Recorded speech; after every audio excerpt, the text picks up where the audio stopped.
Praise the Lord. सबको जय मसीह की। प्रभु यीशु मसीह के नाम से परमेश्वर पिता का धन्यवाद करते हैं। परमेश्वर का धन्यवाद हो कि परमेश्वर ने एक और बार आपके बीच में आने का मुझे अवसर दिया।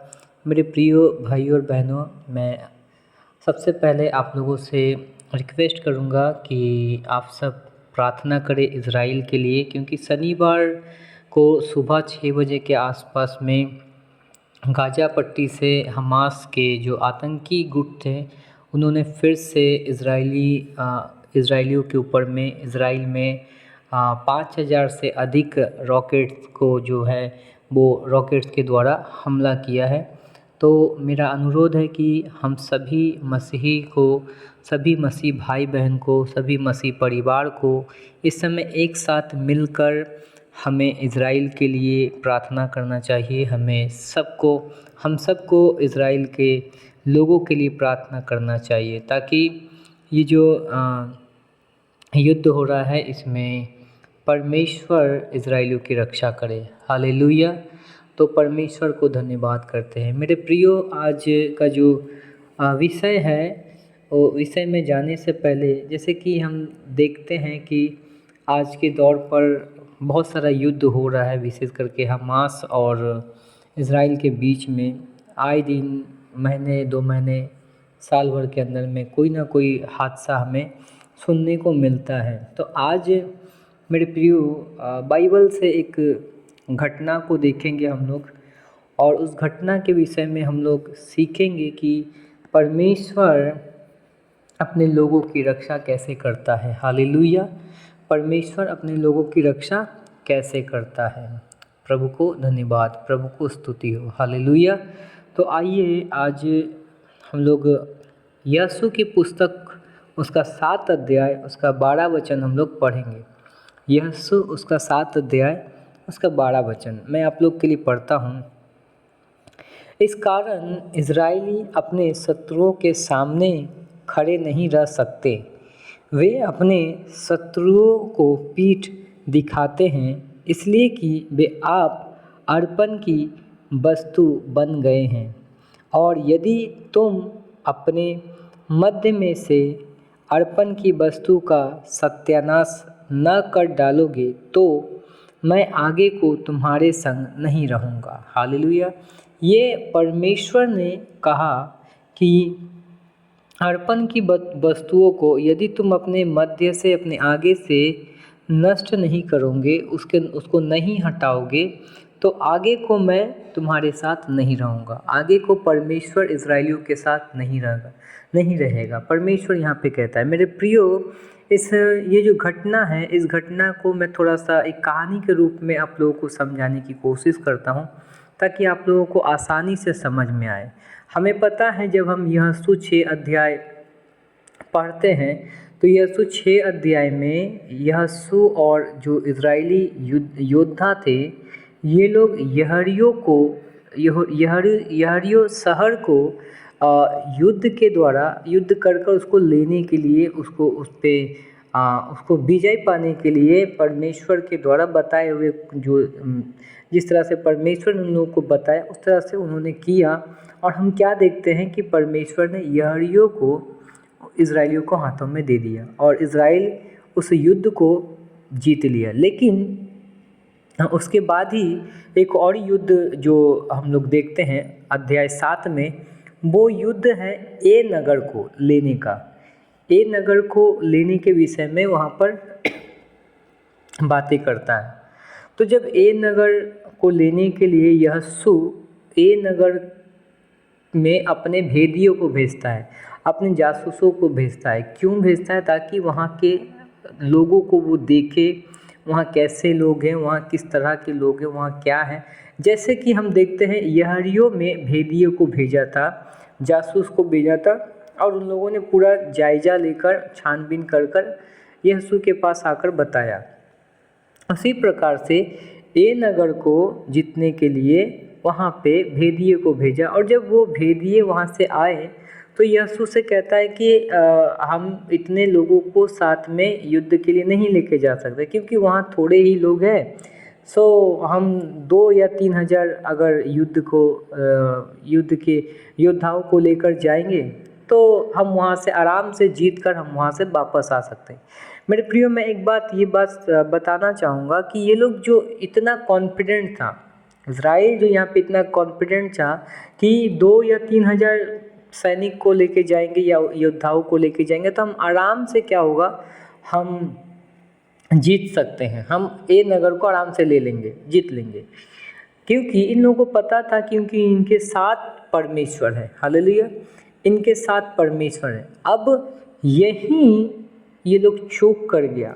चूक जो था एक पाप था, जो पाप के कारण 36 इजराइलियों को जान गंवाना पड़ा। 36 इजराइलियों को किसके हाथों से? ए नगर के योद्धाओं के हाथों से 36 इजराइलियों को अपना जान गंवाना पड़ा। उसके पीछे का कारण क्या था? उसके पीछे का कारण था अनाक नामक एक व्यक्ति वो क्या करता है, जब यहूदियों को युद्ध में जीत लेता है तो परमेश्वर वहाँ पे कहता है यहोशू को कि जो कुछ भी यहूदियों में है, सोना हो चांदी हो, जो कुछ भी है, उन सब को क्या करो, यह परमेश्वर यहोवा के लिए वो पवित्र ठहराया जाए, अब बाकी सबको नष्ट कर देना। इस बात को हम लोग पढ़ेंगे यहोशू उसका 6 अध्याय 17 से। तो मैं आप लोगों के लिए पढ़ता हूँ। यहाँ लिखा है, और नगर और जो कुछ उसमें है यहोवा के लिए अर्पण की वस्तु ठहरेगी। केवल राहाब वेश्या और जितने उसके घर में हो वे जीवित छोड़े जाएंगे, क्योंकि उसने हमारे भेजे हुए दूतों को छिपा रखा था। और तुम अर्पण की हुई वस्तुओं से सावधानी से अपने आप को अलग रखो। ऐसा ना हो कि अर्पण की वस्तु ठहरा कर बाद में उसी अर्पण की वस्तु में से कुछ ले लो और इस प्रकार इजरायली छावनी को भ्रष्ट करके उससे कष्ट में डाल दो। सब चांदी सोना और जो पात्र पीतल और लोहे के हैं वे यहोवा के लिए पवित्र हैं और उसी के भंडार में रखे जाए। तब लोगों ने जय जयकार किया और जय जयकार, और याजक नरसिंगे फूंकते रहे, और सब लोगों ने नरसिंगे का शब्द सुना तो फिर बड़ी ही ध्वनि से उन्होंने जय जयकार किया। तब शर्पणा नींव से गिर पड़ी और लोग अपने अपने सामने से उस नगर में चढ़ गए और नगर को ले लिया। हालेलुया।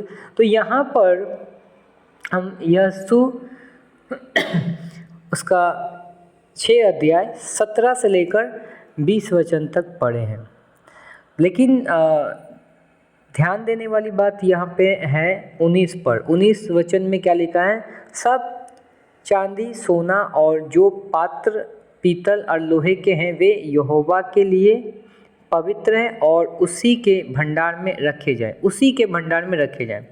और यदि हम लोग 18 वचन पढ़ते हैं तो 18 वचन में परमेश्वर ने उन लोगों को सावधान किया। क्या किया? यहाँ पे लिखा है, और तुम अर्पण की हुई वस्तुओं से सावधानी से अपने आप को अलग रखो। ऐसा ना हो कि अर्पण की वस्तु ठहरा कर बाद में उसी अर्पण की वस्तु में से कुछ ले लो और इस कारण इजरायली छावनी को भ्रष्ट करके उसे कष्ट में डाल दो। तो यहाँ पे साफ साफ परमेश्वर ने उन्हें मना किया अर्पण की वस्तुएं। लेकिन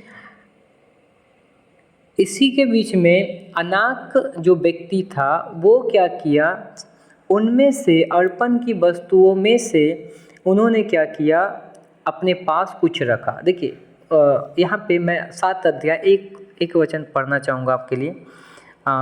यहोशू 7 अध्याय 1 वचन यहाँ लिखा है, परंतु इजराइलियों ने अर्पण की वस्तु के विषय में विश्वासघात किया और यहूदा गोत्र का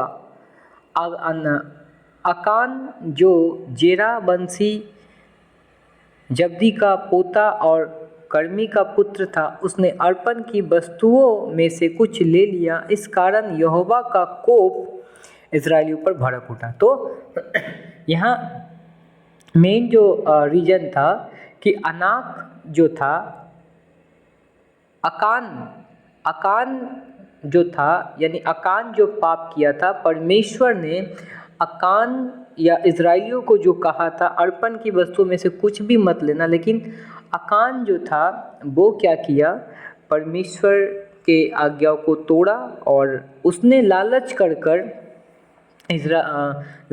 कर वो क्या किया कि अर्पण की वस्तुएं जो कुछ युद्ध में था, यारियों के युद्ध में जो युद्ध हुआ उसको जीतने के लिए जो कुछ भी वहाँ से लिया उसमें से कुछ चुरा कर लालच से रख कर छिपा लिया। छिपाने के बाद जब ये लोग ए नगर में युद्ध करने के लिए गए तो वहाँ उनको मुंह के बल गिरना पड़ा, वहाँ से वो पीछे लौट कर उनको आना पड़ा। जब आप यह 7 अध्याय चैप्टर, ये 7वां चैप्टर जब पूरा पढ़ेंगे तो आपको पूरा स्टोरी क्या होगा मालूम होगा कि यहाँ पे घटना क्या घटा।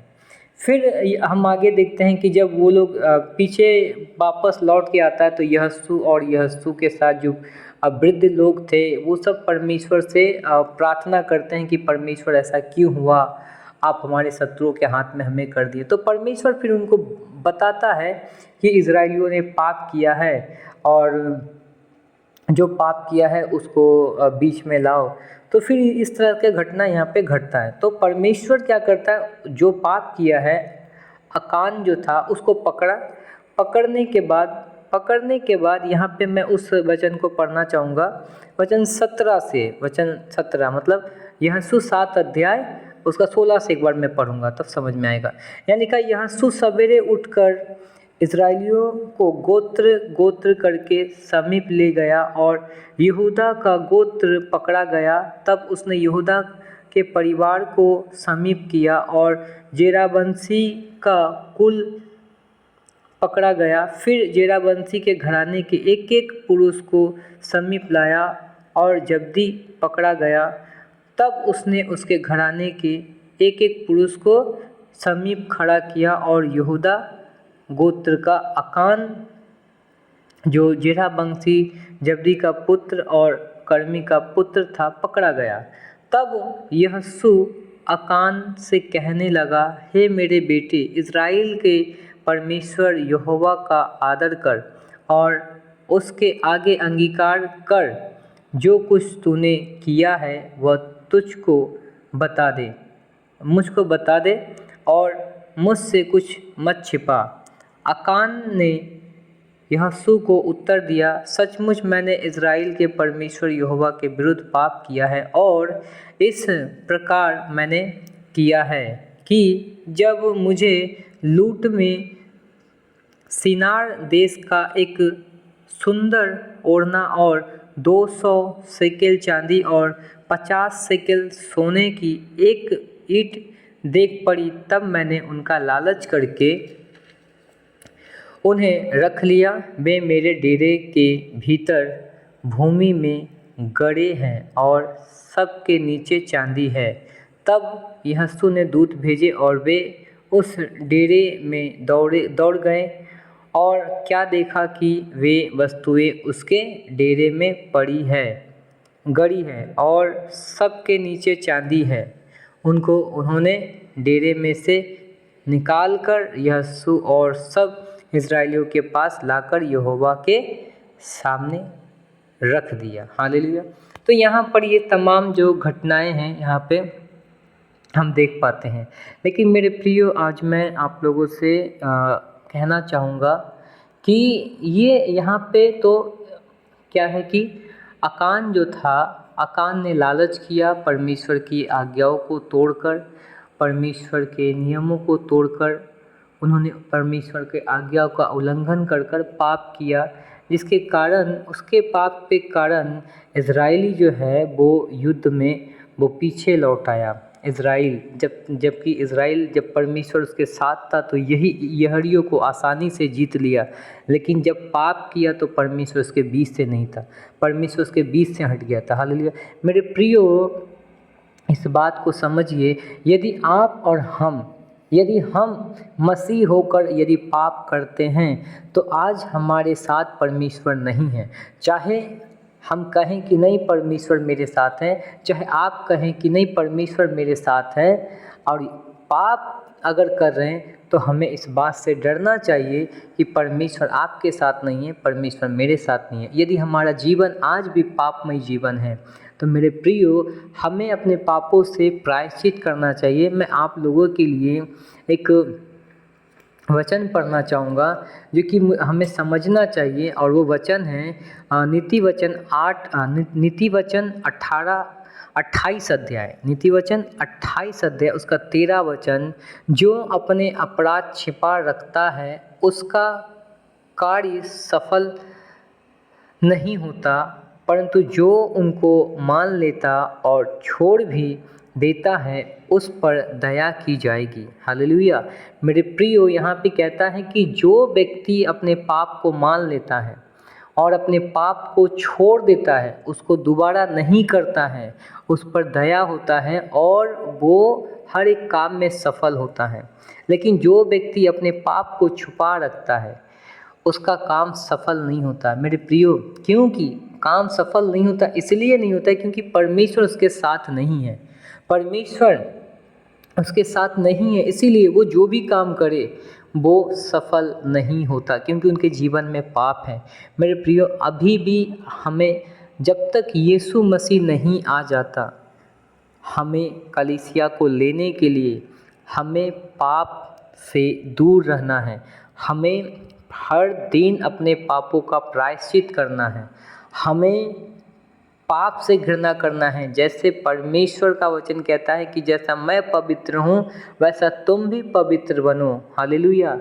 तो पवित्रताई में हमें चलना है। जिस पाप से परमेश्वर घृणा करता है, आप व्यभिचार करते हैं, आप विभिन्न प्रकार के मनुष्य पाप करते हैं, गंदे बात को बोलना, गाली देना, नशा करना, लोगों का सम्मान नहीं करना, विभिन्न तरह का जो पाप है, उस पाप से जब आप घृणा करेंगे और परमेश्वर के साथ चलेंगे तो आप कहीं भी चले जाएं, परमेश्वर आपको आशीष करेगा, क्योंकि परमेश्वर आपके साथ है। हालेलुया।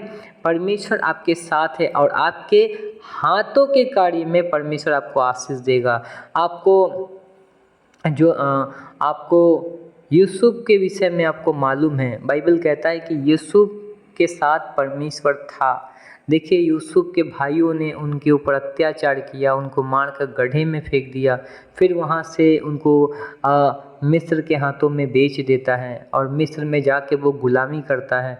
मिस्र में जाके गुलामी करने के बाद वहाँ भी उसको राजा की जो वाइफ होती है वो उसको झूठे आरोप में फंसा देती है, वहाँ उसको जेल में डाल दिया जाता है। लेकिन फिर भी परमेश्वर उसको उस हालात से, उस परिस्थिति से उठाकर परमेश्वर उसको मिस्र का प्रधानमंत्री बनाता है। हालेलुया। ये एक अद्भुत बात है। आप पढ़िए उस घटना को, जो यूसुफ के जीवन को पढ़िए, ताकि आपको समझ में आए कि यूसुफ के जीवन में क्या क्या कठिनाई था, लेकिन फिर भी यूसुफ ने पाप नहीं किया। ऐसा मैं नहीं कहूँगा कि यूसुफ के जीवन में पाप नहीं था, कहीं ना कहीं उन्होंने भी गलती किया है, उन्होंने भी कुछ गुनाह किया है, लेकिन उसके विषय में नहीं बताया गया। लेकिन जो भी है, बाइबल कहता है कि उसके साथ परमेश्वर था, और आप देख सकते हैं कि परमेश्वर ने उसको कितना आशीष किया है, उनको कितना बढ़ाया है। हालेलुया। और वही परमेश्वर आज आपको भी बढ़ाएगा और हमें भी बढ़ाएगा जब हम उसकी पवित्रताई में चलते हैं, जब हम उसकी आज्ञाओं को मानते हैं। हालेलुया। अकान जो है, अनाक मैं बोल रहा हूँ, अकान जैसा मत बनिए कि परमेश्वर की आज्ञाओं को टाल कर जो मना किया गया था उसको लेकर उन्हें छिपा दिया। मेरे प्रियो, एक और बात मैं कहना चाहूँगा, और वो बात ये है, अर्पण की वस्तु जो यहाँ पे उल्लेख किया गया था, ये तो था यहूदियों की जो युद्ध में लूट कर लेके आया था, उसको छिपा रखा। मेरे प्रियो, आज मैं एक बात आप लोगों को बताना चाहता हूँ।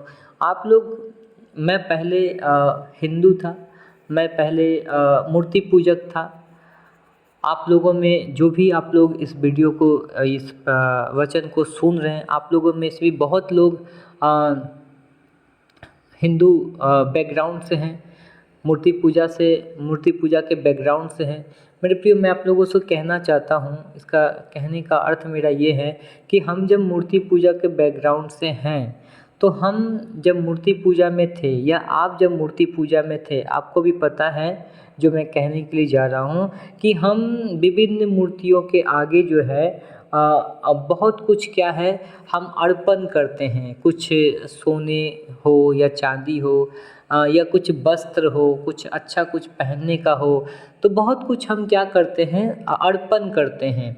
और उस अर्पण की वस्तु हम अगर हम मसीह में हैं तो आज भी मेरे एक छोटी सी मैं गवाही देना चाहता हूँ।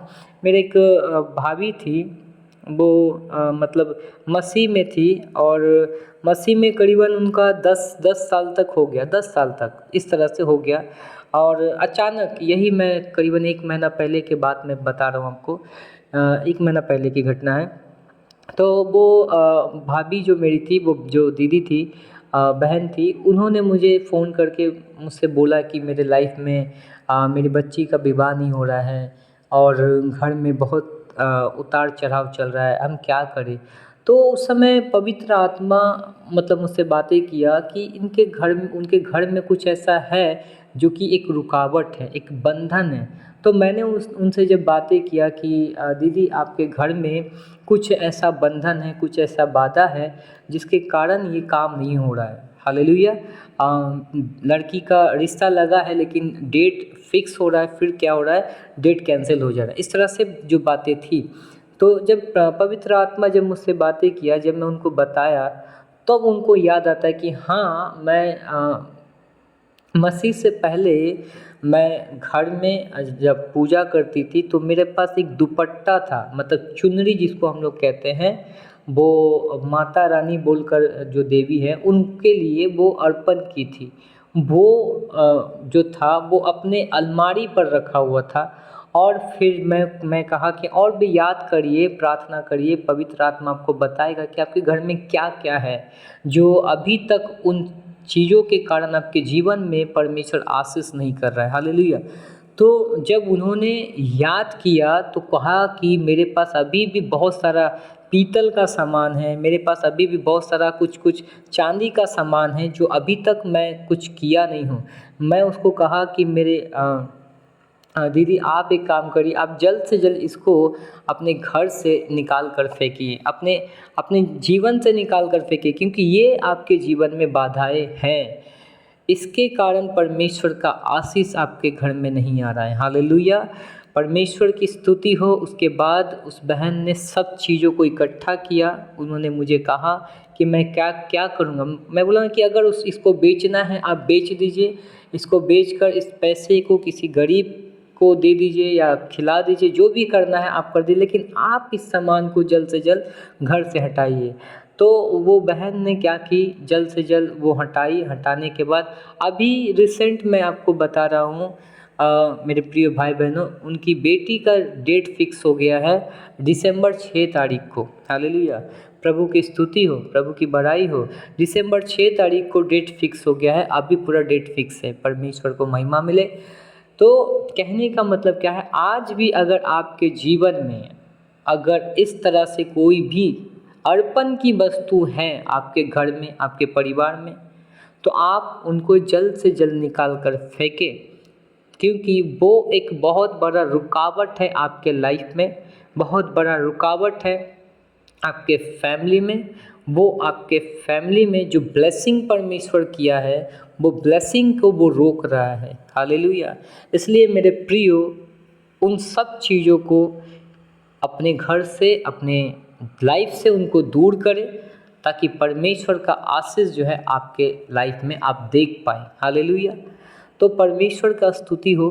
तो यहाँ पे मैं जो बात ही कि हमें क्या करना है, हमें प्रायश्चित करना है, हमें पश्चाताप करना है और हमें पाप से घृणा करना है। जब हम पाप से घृणा करेंगे, जितना हम पाप से घृणा करेंगे, हम प्रार्थना में रहेंगे, उतना हम परमेश्वर के करीब जाएंगे, उतना हम परमेश्वर की बातों को समझ पाएंगे। हालेलुया। उतना हमारे जीवन में परमेश्वर ब्लेसिंग करेगा। मेरे प्रियो, मैं यही कहना चाहता हूँ, अकान जो व्यक्ति था उस व्यक्ति के समान मत बनिए। अकान व्यक्ति को आप याद रखें कि अकान एक ऐसा व्यक्ति था जो परमेश्वर की बातों को नहीं माना। लालच एक बुरी बला है, हम कहते हैं ना।